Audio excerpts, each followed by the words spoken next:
تلنگانہ کے حج عازمین کے لیے بڑی خوشخبری، 10,000 اضافی خرچ کانگریس حکومت برداشت کرے گی، چیف منسٹر ریونت ریڈی کا اعلان۔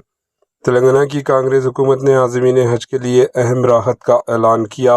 مشرقی وسطی میں کشیدگی اور ایندھن کی بڑھتی قیمتوں کے باعث حج اخراجات میں ہونے والے 10,000 روپے اضافے کو دیکھتے ہوئے چیف منسٹر ریونت ریڈی نے ہدایت دی کہ اضافی مالی بوجھ ریاستی کانگریس حکومت خود برداشت کرے گی۔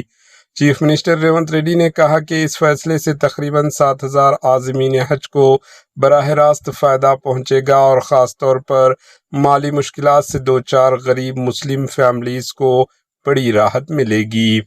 انہوں نے یقین دلایا کہ حکومت اقلیتی مائنرٹی برادری کے ساتھ کھڑی ہے اور ان کی سہولت کے لیے ہر ممکن اقدامات کیے جائیں گے۔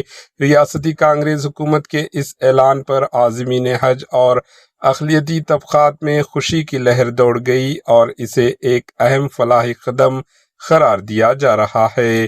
Bureau report, AHN news.